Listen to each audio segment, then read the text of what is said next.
So here we've got a demo add-on that has a bunch of settings in it, and we're going to pre-fill some of these. We'll set the integer value, float, boolean, pick a random color, and we even have a list of items down here, so we're just going to add several of them. And we'll leave them blank for now, it's fine. By default, when you close out of Blender and you reopen it, it's going to save those settings. So assuming nothing goes wrong, you shouldn't have a problem. This is how it's expected to work.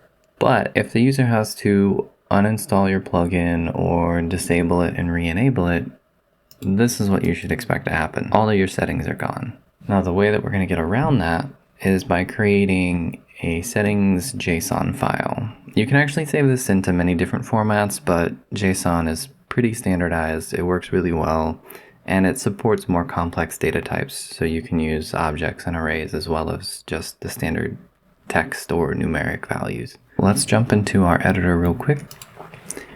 And we're gonna have 3 files in our project. We've got the init file, and this just handles bootstrapping our add-on. We're including a couple of operators just for managing our menu list, and then the custom property, which is that list that's getting appended for those.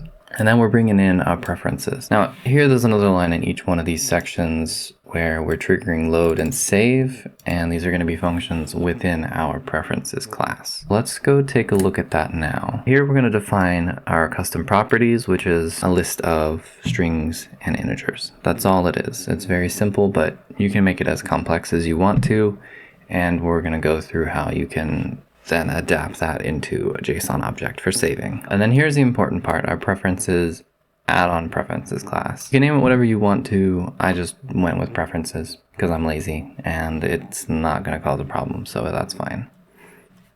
And in here we've got a bunch of primitives. So we've got strings, integers, floats, and a boolean value. And then we also have some more complex types. So these are float vectors for color and coordinates. So this is going to define what color we have, and then this would be like X, Y, Z positions. And then we also have our collection property, and if you see at the top here, custom properties, that's what we're actually adding here as a list.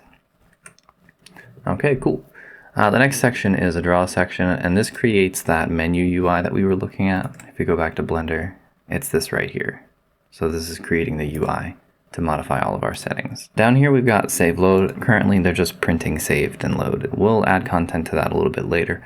The first thing that we need to do, however, is we need to convert these settings into a JSON object. So before we can do that, we want to import JSON. So JSON is going to be the object adapter, and that's going to do read write for JSON. Okay, cool.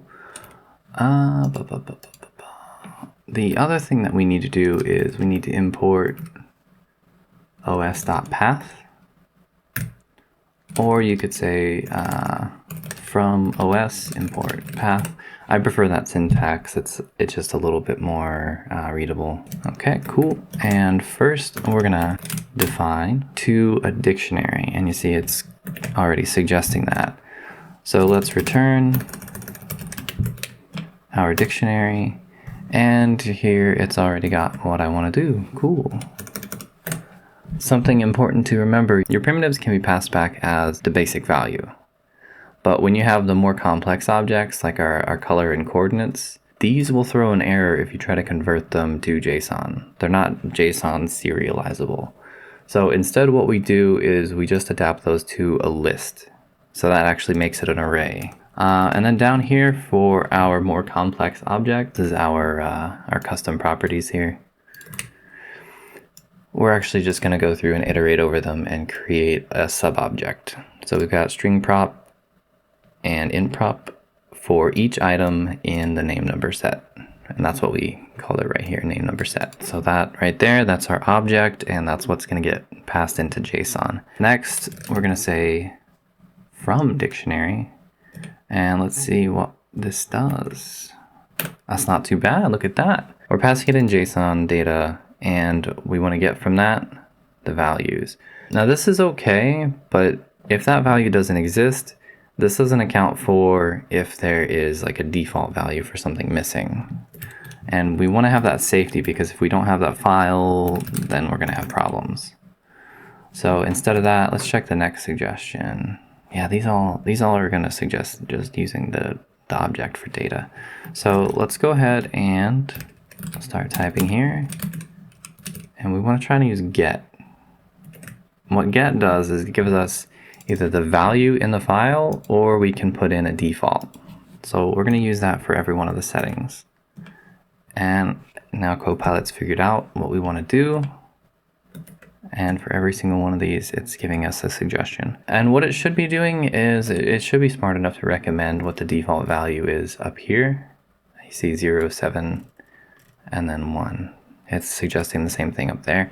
That's good. That's what we want. And then the last one, it's probably going to struggle with this because it doesn't really know how to interpret it. And it's because you can't do data get and then put in a default like array object that way. So what we want to do instead is we want to say if name number set not in, then we're just going to return. If it's not there, we don't want to try and address it. The default value is just going to be an empty array anyway, so there's no point in initializing it. But we do want to clear it. If we're loading from preferences and the preferences don't have the value, we do want to clear it. So let's self name number set clear. Let's do that first. And then we try and import. If it's not there, do nothing. Otherwise, we want to again do, yeah, exactly that. So for item and name number set, we want to create a new item. We're going to add it to the list. And then we want to set those values based on what the entry are. And if the entry doesn't have that, we're still going to put in a default value. So yeah, we've got what we call for save and what we call for load. Now we need to go through and do those two steps. So we need to declare our file, and this is almost correct, but actually what we need here instead is we're going to have that slash added there. And then instead of path.join, we want the absolute path. So this is going to give us the path to the current file we're working on. And for that case, it would be preferences.py. And then we're going to create a new file next to it. Okay, so with that, we'll say with open file and JSON dump. This right here with open file as F, this creates context for the working file that we have. So the point of this is we're going to open the file with write permissions and we're going to dump this data into that file. After that, all done, save is complete.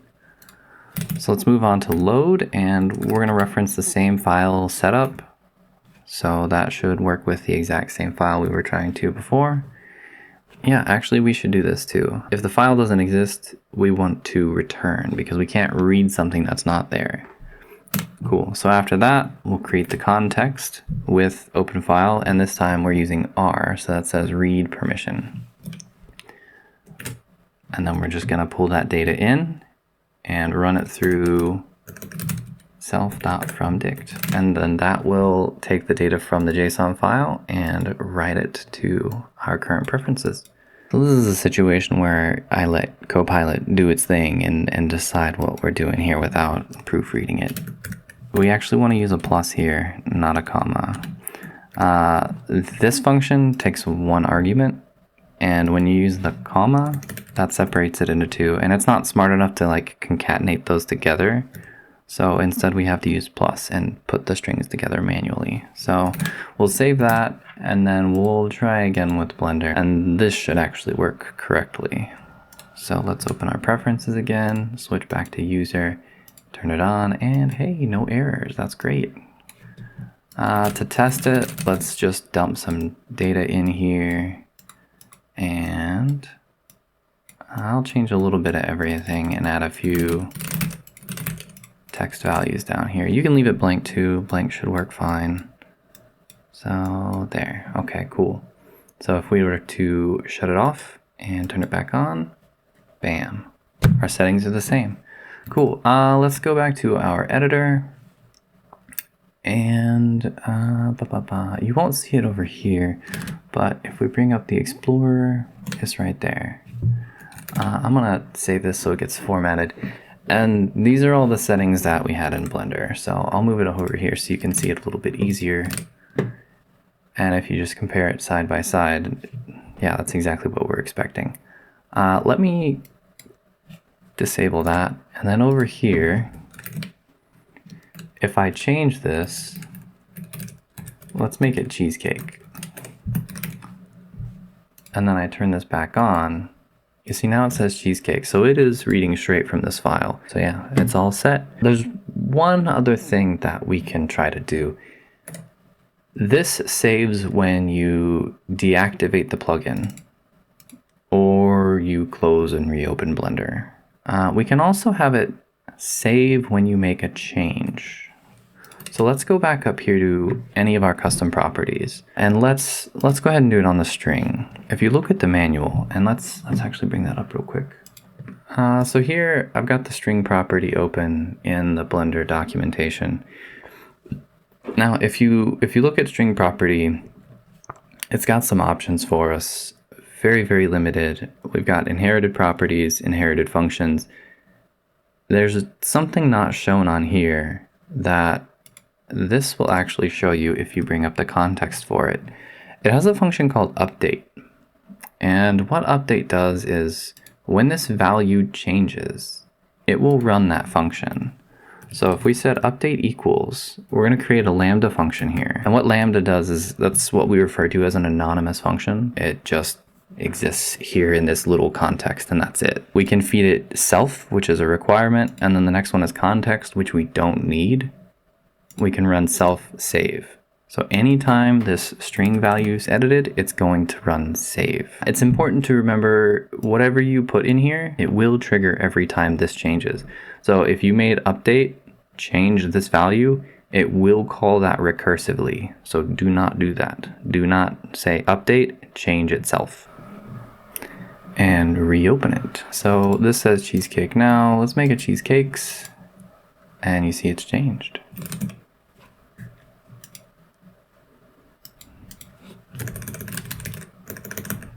Man, I cannot type to save my life now. But yeah, so any change we make to that is immediately propagated in the JSON file. That's all I got for this one. I'll put a link down in the description to the repo for this so you guys can download the example. The main branch is going to have the starter, and then there's the sub branch that has the completed project, so you can see the whole thing from start to finish. Leave a comment with any questions or suggestions, like and subscribe if you found this helpful, and I'll see you in the next video.